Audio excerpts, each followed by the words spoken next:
This story was submitted by a fan. It happened to his father. Today, I will tell it in the first person. The story is called The White Shadow of Tong De Road. When I was a child, I lived in the Tong De Road area of Guangzhou.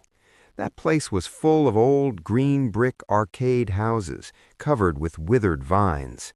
The alleys twisted like a maze. The damp, moldy air mixed with the smell of old wood lingered all year round. I was naturally timid and believed in ghosts and spirits since childhood. At night, I didn't even dare to look at the street light at the alley entrance for too long. But my cousins were fearless. They loved sneaking into abandoned houses and always dragged me along, joking that since my surname sounded like ghost, I could conveniently communicate with them. One early morning, just at dawn, thin fog wrapped around the cold wind blowing through the alley, making our necks stiff with chill. They pulled me again to explore the old house at the end of the alley, a place that had been sealed for more than 10 years. The black wooden door was cracked open. The walls were peeling. Neighbors whispered that someone had died inside and that the place was evil. Even during the day, no one dared to go near it. My legs trembled. I clutched my cousin's clothes tightly, afraid to let go, terrified of being left behind in that gloomy alley.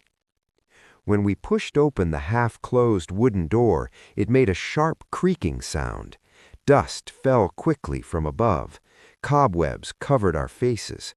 Sunlight filtered through broken roof tiles into the courtyard, illuminating floating dust particles. The deeper we went, the quieter and more terrifying it became. I could clearly hear my own heartbeat. When we reached the back courtyard wall, we all suddenly stopped. There stood a blurry human figure. It faced away from us, motionless, like a wooden stake nailed into the ground. Gathering our courage, we slowly moved closer, hearts pounding in our throats.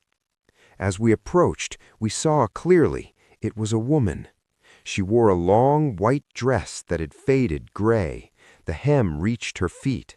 Her hair hung very low, completely covering her face. Not even the outline of her features could be seen. A bone-chilling cold seemed to radiate from her.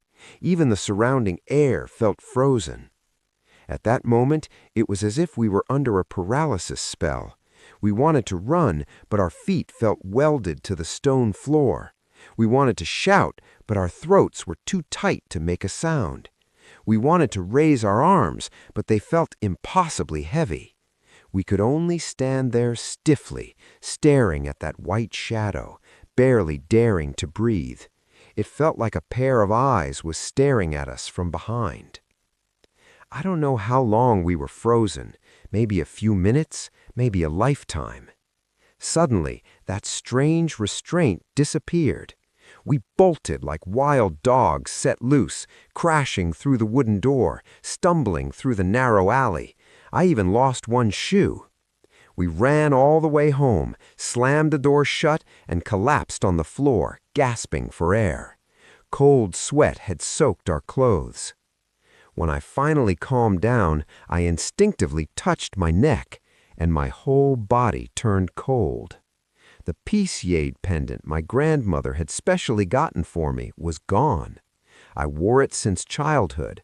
The red string had always been tight. I never removed it, not even while bathing or sleeping. It had never loosened before. I cried and told my cousins. Panicked, they agreed to go back that afternoon to look for it. We searched inside and out, door cracks, wall corners, courtyard ground, even lifted a few roof tiles. But the Yade was nowhere to be found, as if it had never existed. From that day on, we never dared go near that old house again. Even passing the alley on Tong De Road, we would take a detour.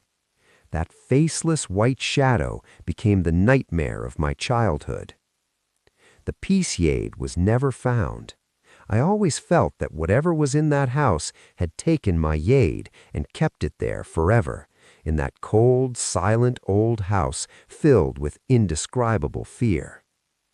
So many years have passed, but whenever I think of that morning on Tongde Road, my back still turns cold. That feeling of unable to move, that helpless despair, remains crystal clear in my memory.